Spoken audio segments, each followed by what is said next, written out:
चलिए हम स्टार्ट करते हैं। जो हमने अभी जो डिस्कस किया कि स्टेटमेंट ऑफ इंटेंट के अंदर बेसिकली हम overall AIIMS and objective set करते हैं और उसी में हम देखते हैं कि जनाब हमने लॉ के साथ कंप्लाई कैसे करना है, स्टैंडर्ड्स कैसे अचीव करने हैं, ठीक है, और तमाम लेवल पे रिस्पॉन्सिबिलिटीज कैसे हमने डेजिग्नेट करनी है। और याद रखिएगा, रिस्पॉन्सिबिलिटी जब भी किसी को देंगे वो अकाउंटेबिलिटी के बगैर नहीं होगी, ठीक है। और फिर ये जो पॉलिसी, ये तमाम चीजें जिसमें लिखी होती हैं, इसमें आप बताते हैं कि जनाब हमारा गोल क्या है, हमारा विजन क्या है, हमारे इस साल के टारगेट्स क्या हैं, उनको अचीव किसने करना है, किस किस बंदे का क्या रोल होगा, मैनेजर कौन होगा, सुपरवाइजर कौन होगा, फ्लोर पे कौन मैनेज कर रहा होगा, ये तमाम चीजें। और फिर अरेंजमेंट सेक्शन जिसमें सारे रिसोर्सेज होंगे, जिसमें आप परमिट टू वर्क आ जाएगा, असेसमेंट करने का तरीका आ जाएगा, हैजर्ड्स एंड रिस्क आ जाएंगे, रिस्क रजिस्टर्स आ जाएंगे आपके पास, इमरजेंसी प्रिपेयर्डनेस आ जाएगी। ये तमाम सोर्सेज एंड रिसोर्सेज के हमने जो गोल सेट किए हैं उनको अचीव कैसे करना है, ये जब हम सेट कर लेंगे तो ये डॉक्यूमेंट जो है एक बड़ा डॉक्यूमेंट बनता है और ये फिर साइन होता है बाय द टॉप मैनेजमेंट, ठीक है। और फिर ये हर साल में एक दफा जो एनुअल रिव्यू कहलाता है। और इसके अलावा जब जब कोई चीज चेंज होती है, वो हम आगे डिस्कस भी करेंगे, कुछ सर्कमस्टांसेस हैं जो वारंट करते हैं कि आप इसको चेंज करेंगे, वो भी हम डिस्कस करेंगे अभी, ठीक है जी। तो जो ऑब्जेक्टिव हम सेट करेंगे अपने विजन को सेट करने के बाद, वो कैसे होने चाहिए, वो स्मार्ट होने चाहिए। स्मार्ट का मतलब है स्पेसिफिक हो, मतलब क्लियरली डिफाइंड हो, ठीक है, मेजरेबल हो, जिनका कोई टारगेट हो, क्वांटिफाइड हो, क्वालिटेटिव ना हो कि हम करेंगे, अच्छा कोई स्केल नहीं होगा, ठीक है। तो मेजरेबल होने से क्या होगा, आप उसे मेजर कर सकते हैं कि यार मेरी परफॉर्मेंस क्या है, मुझे किस लेवल तक अचीव करना है, ठीक है। अचीवेबल, अचीवेबल का मतलब है कि वो ऐसे हो कि आपके पास उसके लिए रिसोर्सेज भी मौजूद हो। ये ना हो कि आपके पास रिसोर्सेज है नहीं, ठीक है, और आपने ऑब्जेक्टिव सेट कर लिए, ठीक है। तो रीजनेबल जो है वो भी होने चाहिए कि आप अगर वो रिसोर्सेज आपके पास मौजूद हैं तो फिर ये भी देख लें कि आप टाइम फ्रेम भी दें। हर हर ऑब्जेक्टिव को मीट करने का एक सेट टाइम फ्रेम होगा और वो टाइम फ्रेम रियलिस्टिक होना चाहिए ताकि आप उसे अचीव कर सकें। वो ऐसा ना हो कि लोग अफरा तफरी में उनको अचीव करने की कर लिए जाएं तो आपके जो गोल्स और ऑब्जेक्टिव जो सेट किए हुए हैं वो ही स्पॉइल हो जाएं, ठीक है। टाइम बाउंड इसलिए हो कि अगर टाइम बाउंड नहीं होंगे तो आपकी उसकी स्ट्रेंथ खत्म हो जाएगी, उसकी अफादियत जो है उस पर बहुत फर्क पड़ेगा। एग्जाम्पल दी हुई है उसने कि आपने इस साल का अपना ऑब्जेक्टिव बनाया कि जनाब मुझे रिव्यू करनी है 48 रिस्क असेसमेंट, ठीक है, 12 महीने में। तो आपने क्या किया, एक टाइम फ्रेम दे दिया, मेजरेबल हो गया, ठीक है, स्पेसिफिक कर दिया कि रिस्क असेसमेंट्स करनी है, ठीक है, रिव्यू करनी है मुझे, उसको अचीव करने के लिए आपके पास टीम होगी ऑलरेडी, ठीक है। और आपने टाइम फ्रेम के साथ साथ नंबर भी बता दिया कि जनाब मेजरेबल टारगेट मेरा क्या है, 48 रिस्क असेसमेंट, ठीक है। अच्छा जी, हमजा ने पूछा है ऑब्जेक्टिव्स। बेटा ऑब्जेक्टिव्स जब आपकी पॉलिसी जो है आपकी नीड्स के मुताबिक कस्टमाइज होगी तो बेटा आपके ऑब्जेक्टिव्स भी कस्टमाइज होंगे आपकी नीड्स के मुताबिक, ठीक है। हर कंपनी अपने हिसाब से ऑब्जेक्टिव सेट करती है। मैं कहता हूं मेरी मेरी कंपनी का गोल ये है कि जनाब जीरो हार्म जीरो इंजरी, ठीक है।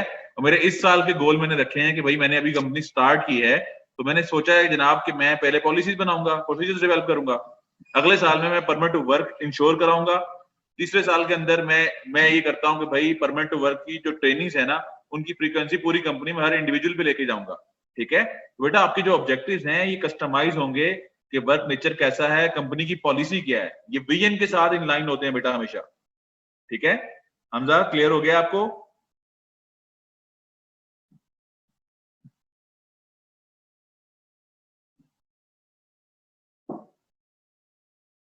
चलिए ठीक है हमजा।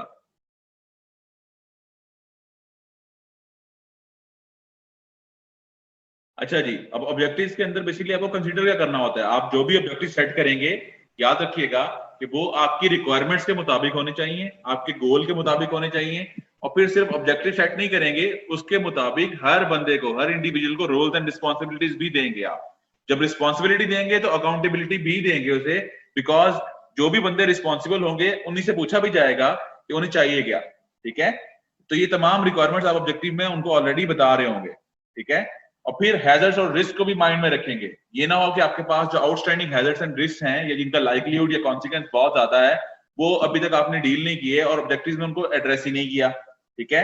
इसको भी देखना है। फिर लीगल रिक्वायरमेंट्स और कस्टमर की रिक्वायरमेंट, ठीक है, ये भी आप देखेंगे क्योंकि बहुत सारी कंपनीज ऐसी होती हैं जिनके पास जो क्लाइंट्स या कस्टमर्स होते हैं वही उनका मेन बिजनेस होता है। तो वहां पे आप उनकी नीड्स या उनकी रिक्वायरमेंट्स को भी बिल्कुल बिल्कुल साइड पे नहीं करेंगे, आपको अपनी लीगल रिक्वायरमेंट्स की तरह ही उन्हें डील करना होगा क्योंकि आपका बिजनेस है वो, वरना वो लॉस हो जाएगा, ठीक है।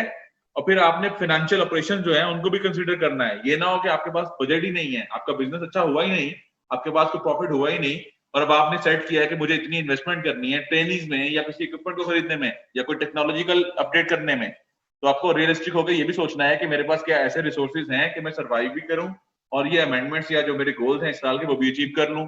ठीक है।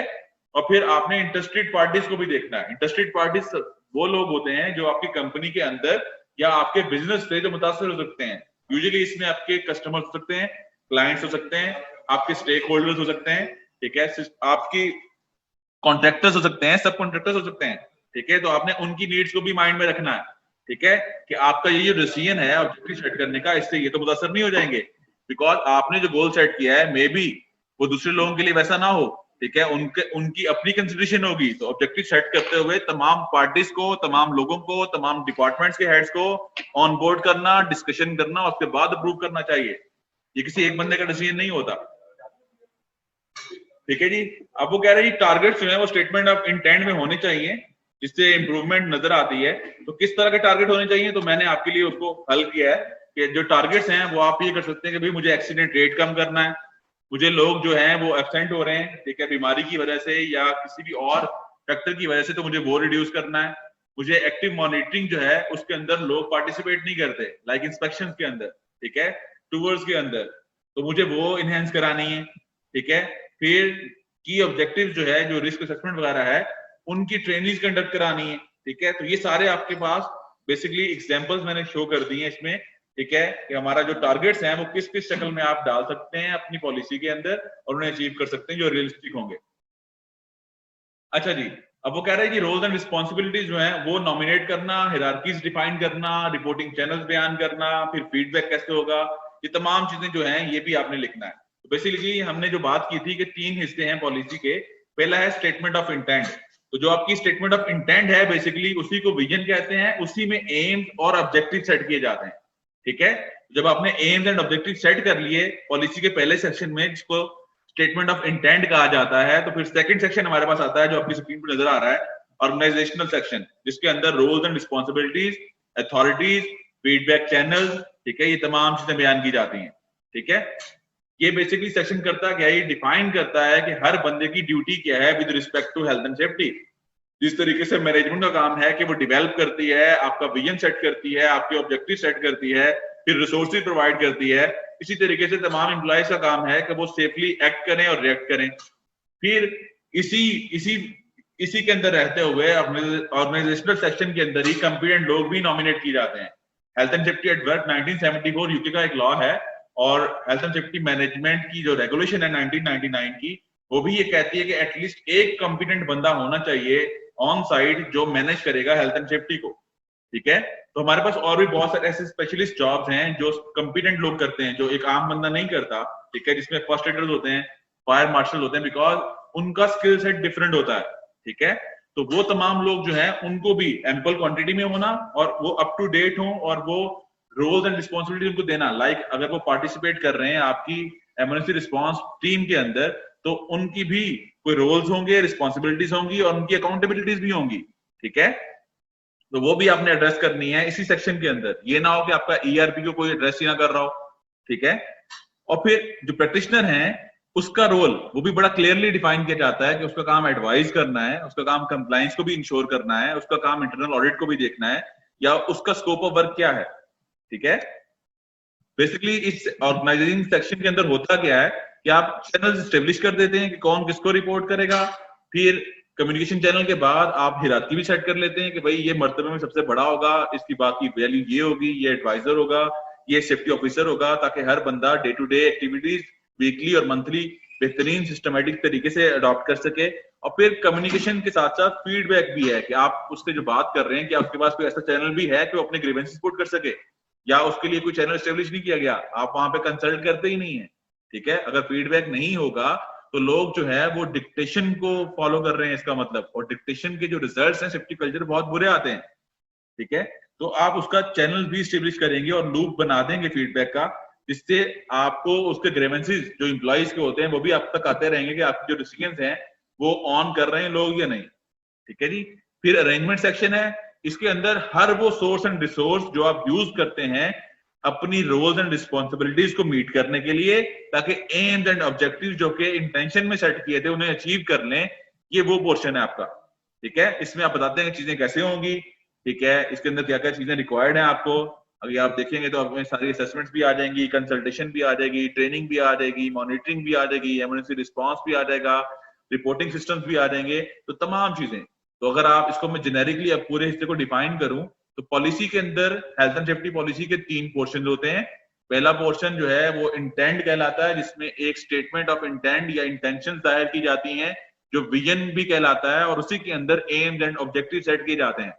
सेकंड पोर्शन है हमारे पास ऑर्गेनोग्राम या ऑर्गेनाइजिंग सेक्शन, जिसके अंदर roles and responsibilities with authorities बताए जाते हैं और अकाउंटेबिलिटीज भी सेट की जाती हैं, और जो एक साल का एक प्लान करते हैं टारगेट्स का, और उनको अचीव करने के लिए मंथली और वीकली रोल्स डिफाइन कर दिए जाते हैं, ठीक है। अरेंजमेंट सेक्शन वो सेक्शन है जिसके अंदर जो रूल्स आपने सेट किए हैं उनको किस तरीके से अंजाम देना है ये बताया जाता है, ठीक है, ताकि वो अंजाम देने के बाद अपने आप ऑब्जेक्टिव्स को हासिल कर सके, ठीक है जी। अब वो कह रहा है कि नॉर्मली जो है अरेंजमेंट सेक्शन के अंदर क्या क्या चीजें होती हैं या कौन कौन से हैजर्ड्स एंड रिस्क या पॉलिसीज होती हैं आपकी इनके रिगार्डिंग जो इंडल्ज की जाती हैं, ठीक है। तो बेसिकली हर कंपनी का रोल डिफरेंट होता है, तो उनके अरेंजमेंट सेक्शन के अंदर रिस्क और हैजर्ड्स भी डिफरेंट होते हैं, ठीक है। तो स्पेसिफिक हैजर्ड्स एंड रिस्क जो हैं ये भी आपने कंसीडर करने होते हैं जेनेरिक के साथ साथ, ठीक है। ये वो हैजर्ड्स और रिस्क होते हैं बेटा जो आपकी कंपनीज के रोल्स या एक्टिविटीज की बेस पे होते हैं। लाइक अगर एक कंपनी कोई ऐसा काम करती है इसमें लोन वर्किंग रिक्वायर्ड होती है, तो वो अपने रिस्क में अपने अरेंजमेंट सेक्शन में इसको ऐड कर लेगी और इसके प्रोटोकॉल बना लेगी कि इसे कंट्रोल कैसे करना है। अगर नहीं, उसकी रिक्वायरमेंट नहीं है, उसकी नीड नहीं है, तो ये सेक्शन में वो ऐड नहीं करेगी, ठीक है। तो स्पेशल नीड्स को भी आपने कंसीडर करना है। लोन वर्किंग बताता जाऊं बेटा, लोन वर्किंग बेसिकली एक ऐसा काम करने का वो तरीका है, आप अपनी साइड के ऊपर ही अगर किसी अपने लोगों से उनकी समाज से दूर हो जाएं या उनकी आईज से दूर हो जाएं, कोई आपको देख नहीं पा रहा और सुन नहीं पा रहा, तो ऐसी वर्किंग जो है वो लोन वर्किंग में आती है, ठीक है। अगर आप अकेले हैं, अपनी साइड पे भी बेशक मौजूद हो, अगर आप अकेले हैं, कोई आपको देख नहीं सकता, सुन नहीं सकता, इसका मतलब आप भी लोन वर्किंग में आ रहे हैं, ठीक है। इस पे कोई इश्यू तो नहीं किसी को? लोन वर्किंग पे काइंडली मुझे चैट में बता दें।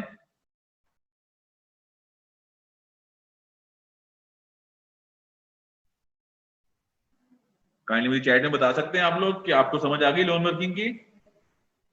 जी सर, लोन वर्किंग जो भी एक एम्प्लॉय अकेला साइड पे काम करे, उसका कोई बड़ी सिस्टम ना हो, उसको बेटा कोई भी एम्प्लॉय, बिल्कुल ठीक है वैदुल्ला, कि कोई भी एम्प्लॉय अगर दूसरे एम्प्लॉयज से आंखों से दूर हो जाए या समाज से दूर हो जाए, तो उसको ना आपकी आवाज आ सकती है ना आप उसे देख सकते हैं, तो वो लोन वर्किंग है, ठीक है बेटा? जी सर, जी सर। तो ये बेसिकली कुछ स्पेसिफिक बेटा रिस्क थे जो आप उसमें डील करेंगे, ठीक है। अच्छा जी, अब पॉलिसी को कम्युनिकेट कैसे करते हैं? तो बेटा कम्युनिकेशन के चैनल्स हर कंपनी में डिफरेंट होते हैं, ठीक है। कुछ कंपनीज ईमेल पे करती हैं, ठीक है, कुछ सॉफ्ट कॉपी में करती हैं, कुछ प्रिंट आउट करती हैं, कुछ board sign notice board use करती हैं, कुछ पंपलेट यूज करती हैं, कुछ ट्रेनिंग देती हैं, ठीक है।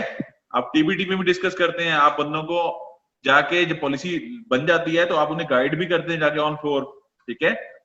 तो कम्युनिकेट करने के बाद डिफरेंट तरीके हो सकते हैं। ट्रेनिंग थ्रू भी, जी बेटा बिल्कुल, ट्रेनिंग के थ्रू, प्रेजेंटेशन के थ्रू, मीटिंग्स के थ्रू, ठीक है, ईमेल्स के थ्रू, पंपलेट्स के थ्रू, आपने कहीं पे साइन बोर्ड लगा दिए हैं, वो उनके थ्रू, कंसल्टेशन के थ्रू आप हर तरीके से कम्युनिकेट कर सकते हैं, ठीक है जी। अब रिव्यू कब करेंगे पॉलिसी को?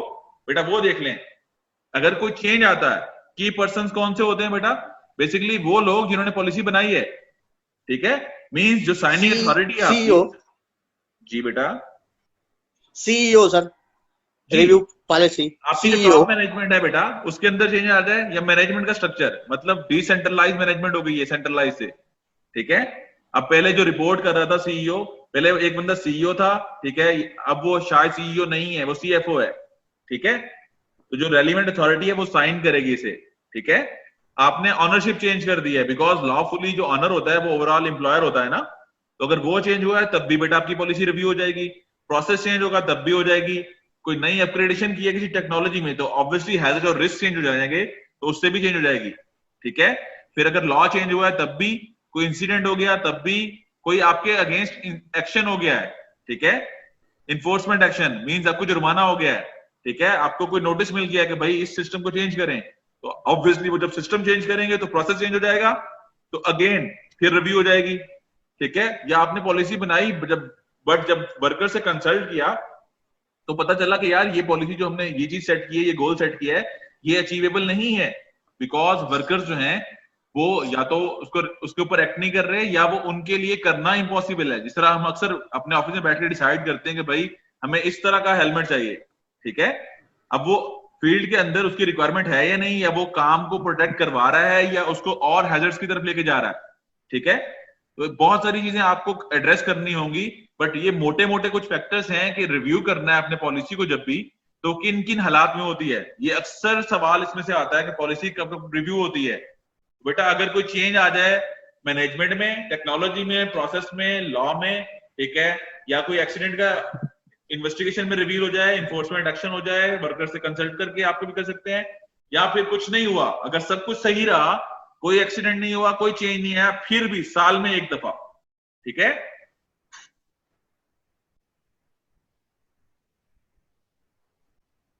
वो कह रहे जी की एलिमेंट्स क्या होते हैं हेल्थ एंड सेफ्टी पॉलिसी के। बेटा हम ऑलरेडी डिस्कस कर चुके हैं कि 3 पोर्शन होते हैं, एक में आपकी इंटेंशंस होती हैं, ठीक है, जिसमें आप डिसाइड करते हैं कि मेरा विजन क्या होगा, फिर उसमें से ऑब्जेक्टिव्स निकालते हैं, और फिर सेकंड पोर्शन हमारे पास होता है ऑर्गेनोग्राम या ऑर्गेनाइजिंग, जिसके अंदर रोल्स एंड रिस्पॉन्सिबिलिटीज एलोकेट की जाती हैं। जी बेटा 1 ईयर जो है वो एटलीस्ट वो लाजमी है, ठीक है, हर साल चेंज करना लाजमी है बेटा, ये लीगल रिक्वायरमेंट है। जफर अली, जफर साहब क्लियर हो गया आपको? ओके जी, 2 पार्टिसिपेंट्स जो हैं वो हाथ खड़ा कर रहे हैं जी, कौन कौन है जी? मैं आप सबको अनम्यूट कर रहा हूं बेसिकली, ठीक है।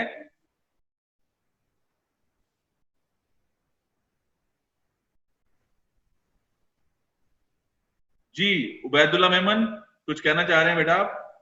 जी सर, मैं ये पूछना चाहता हूँ कि ये पॉलिसी हर साल रिव्यू होती है? जी जी। इवन केस में कोई भी एक्सीडेंट ना हो, कोई भी मैनेजमेंट चेंज ना हो, कोई बेटा प्रोसेस कुछ भी चेंज ना ना हो हो? तब भी साल में एक दफा। अच्छा बेटा ये लीगल रिक्वायरमेंट है। जी सर, ये पॉलिसी चेंज होती है या सिर्फ रिव्यू होती है साल में एक बार? बेटा देखिए रिव्यू का मतलब यही होता है, ठीक है, कि अगर कुछ नहीं हुआ तो आप उसे और इम्प्रूव कर सकते हैं, क्योंकि पूरे साल के अंदर कहीं ना कहीं कोई ना कोई इंप्रूवमेंट आई होती है, ठीक है। तो बेटा अगर आपने फर्ज करें आपने एक चीज पहले की थी जो कि एक जनरल डिस्कशन की वजह से हो गई थी, लाइक मैंने कहा परमिट टू वर्क जो है मेरे पास 4 परमिट्स होंगे, ठीक है, बट मुझे पता लगा कि जब मैंने काम किया कि यार ये 4 परमिट्स जो है मेरा काम पूरा नहीं कर पा रहे, तो मुझे या तो 2 करने हैं हॉट एंड कोल्ड, या फिर मुझे 7 से 8 करने, जो हम प्रोसेस में भी करते हैं, ठीक है। मतलब टाइम के हिसाब से हमारी एक्टिविटीज बढ़ गई तो हमने बेटा परमानेंट की, जो बिकॉज नई मतलब इनोवेशन आती हैं, आपकी एक्टिविटीज चेंज होती हैं, आपकी कॉम्पिटेंसी लेवल बढ़ जाता है, तो कई दफा आप टारगेट्स जो हैं जो अचीव कर लेते हैं उनको भी नए लेके जाते हैं, बिकॉज बेटा हर साल ऑब्जेक्टिव चेंज होंगे ना। जी जी, डायमेंशन चेंज होते रहते हैं ना। तो बेटा जब हर साल time के हिसाब ऑब्जेक्टिव नए आएंगे या एम्स नहीं होंगे, ठीक है, आपका एम तो विजन तो सेट कर दिया ना आपने, 0 हार्म 0 इंजरी, जी बट बेटा हर साल का टारगेट चेंज होगा तो हर साल पॉलिसी रिव्यू होगी, ठीक है। लेकिन सर सॉरी सर, ये टारगेट्स उसमें पॉलिसी में तो इन्वॉल्व नहीं होते ना सर? बेटा टारगेट्स जो है ना मेंशन नहीं आपके, होते। बेटा देखो बात सुनो, टारगेट और गोल, ठीक है, ये चेंज हो सकता है, जो विजन है जिसे इंटेंशन कहते हैं, एम जिसे कहा जाता है, मकसद पॉलिसी का, वो चेंज नहीं होता, वो विजन होता है आपका, वो वही रहता है। लाइक आपने डिसाइड किया कि भाई 0 हार्म 0 इंजरी, ये तो ओवरऑल गोल है ना आपका, ये जब तक कंपनी रहेगी ये यही रहेगा, आप ये भी चेंज कर सकते हैं। आई थिंक सर, जब कोई भी रिव्यू साल के बाद होगी, without any accident, without any change plant और process, only sign will be resign नहीं ओनली, बेटा आई सिर्फ थिंक। साइन नहीं होते। अच्छा बेटा अगर तुम्हारा 1 साल का गोल अचीव हो गया है तो अगले साल में वही गोल रहेगा। सर, गोल तो हमारी उसमें मेंशन नहीं होता है ना सर, हमारी बेटा पॉलिसी। देखो तुम बात कर रहे हो उसकी स्टेटमेंट ऑफ इंटेंट की, ठीक है। विजन। बेटा नॉर्मली होता पता क्या कंपनीज में, तुम बात कर रहे हो जो A4 का एक पिक्चर लगा हुआ होता है, ऐसा ही है? जी जी। हाँ बेटा वो पूरी पॉलिसी नहीं होती, वो आपकी स्टेटमेंट ऑफ इंटेंट होती है पूरी की पूरी। सर वो तो प्लान होता है ना, जो प्लान होता है। बेटा वो आपकी इंटेंशंस होती हैं, ठीक है, हर साल सर, जो ऑब्जेक्टिव चेंज पॉलिसी होते हैं, सर, ठीक है। सर और सॉरी अगर सर उनमें किसी सर में भी चेंज आता है, आपको लाजमी चेंज करते हैं आप पॉलिसी को, सिर्फ साइन नहीं होते बेटा। ओके सर, एक होता है ऑर्गेनाइजेशन प्लान, ठीक है, हमारा जो प्रोजेक्ट प्लान होता है वो उसको हम रिव्यू करेंगे, ठीक है, एज पर टारगेट, एज बेटा पर एक मिनट रुक जाओ, बेटा रुक जाओ, बेटा प्रोजेक्ट प्लान इसका कोई पार्ट नहीं है। समझ आ गई उबैद? जी सर, जी सर। बेटा ये health and safety management system की बात हो रही है, और उसके अंदर जो पॉलिसी है बेटा, वो हर साल आपको चेंज करनी है। बिकॉज ये ओके अगर आपकी पॉलिसी के अंदर आपका एम और आपका जो विजन था वो चेंज नहीं हुआ, तब भी आपके ऑब्जेक्टिव तो चेंज हो गए। जब बेटा ऑब्जेक्टिव चेंज होंगे तो कुछ ना कुछ चेंजेस आएगी। हाँ, आप ये भी, अगर कोई कंपनी ऐसा करती है कि सिर्फ साइन चेंज करती है, तो बेटा ये उनकी अपनी रिक्वायरमेंट है, ठीक है, ये रिकमेंडेड नहीं है। देखो साल में कोई ना कोई इंप्रूवमेंट तो आएगी या नहीं? जी जी जी जफर, जफर साहब आवाज आ रही है?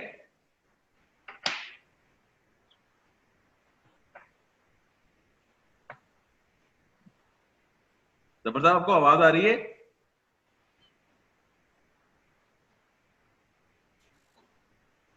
जफर साहब मेरे ख्याल में आपकी तरफ से आप अपने वॉइस को ओपन करें, माइक को।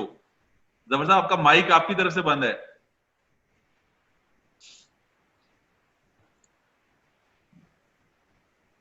चलें, जब जफर आपका माइक ओपन हो जाएगा तो हम फिर उस पर डिस्कस कर लेंगे, ठीक है?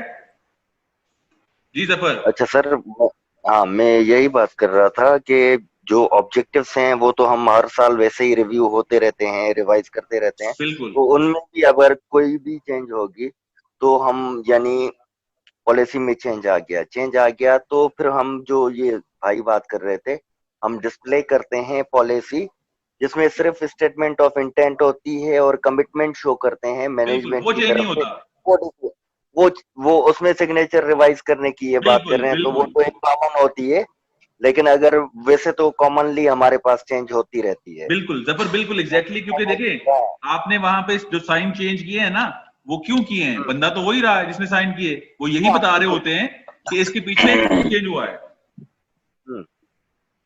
बिल्कुल ठीक है, क्लियर है जी? जी जी सर। ठीक है। वैदुल्ला क्लियर है बेटा? जी सर, जी क्लियर। चलें जी। वो कह रहा है कि टारगेट्स जो हैं वो कहां कहां पे होते हैं और कैसे होते हैं, तो मैंने इस सवाल को जरा आपके सामने लिख दिया है, ठीक है? सबको नजर आ रहा है स्क्रीन पे? जी सर। ये देखिए, अब ये टारगेट्स हैं, ठीक है, ये आपका एम नहीं है, क्लियर? तो ये टारगेट्स बेसिकली हैं क्या, एक साल के लिए, ठीक है? तो डिफरेंट टारगेट्स हो सकते हैं। तो मैंने आपको एग्जांपल दी है कि टारगेट्स किस किस शक्ल में होते हैं, तो आप इनमें से जो भी आपकी कंपनी की रिक्वायरमेंट्स होती हैं, तो आप उसमें हर साल के अंदर उस टारगेट्स को अचीव भी करते रहते हैं और नए ऐड करते रहते हैं, ठीक है?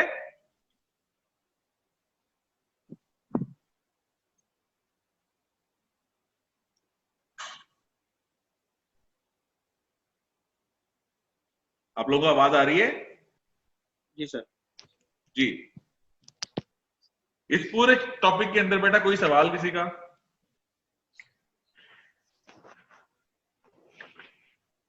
बैदुल्ला क्या कहना चाह रहे हैं बेटा? जी सर, यही है कि स्टेटमेंट ऑफ इंटेंट, मतलब जो हमारा मेन पॉलिसी होता है उसमें क्या क्या हमारी कंपनी की पॉलिसी उसमें मेंशन होता है। बेटा स्टेटमेंट ऑफ इंटेंट का मतलब होता है कि आपका विजन क्या है सेफ्टी को लेके, ठीक है? जी जी, ठीक ठीक। आपकी ओवरऑल सोच क्या है, आप चाहते क्या है कि आपकी कंपनी कहां तक अचीव करे? Right sir, right sir. ठीक है बेटा? जी राइट सर। चलें जी, अभी आप लोगों के पास 10 मिनट 15 मिनट की ब्रेक है चाय की, ठीक है? चाय से पी लें, हम 8:30 पे बेटा दोबारा स्टार्ट करेंगे, क्लियर है? Clear clear. किसी का भी कोई सवाल है तो वो मुझे काइंडली पूछ ले।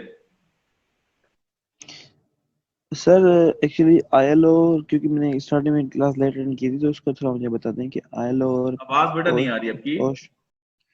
सर आईएलओ और जो आपने बताया था ना स्टार्टिंग में, थोड़ा लेट आया था, तो वो चीज मैंने आईएसओ और आईएलओ में जो डिफरेंस है मैं बता रहा हूं बेटा। बेटा आईएलओ बेसिकली जो है आपकी इंटरनेशनल लेबर ऑर्गेनाइजेशन है बेटा, ठीक है? ये पूरी दुनिया के अंदर मिनिमम स्टैंडर्ड सेट करता है, ठीक है, फॉर नेशन, जिसमें लोग जो हैं आपके जो एम्प्लॉइज होते हैं, जिनको वर्कर्स कहा जाता है, उनके लिए minimum standard of quality of life and working वो सेट करता है कि आप कंपनी में जब काम करते हैं, मजदूर तबका जो है, लोअर तबका, तो उसके लिए कम से कम क्या चीजें होनी चाहिए। ठीक है, ये इसका मेन मकसद है बेटा। ये यूएन के अंडर काम करता है।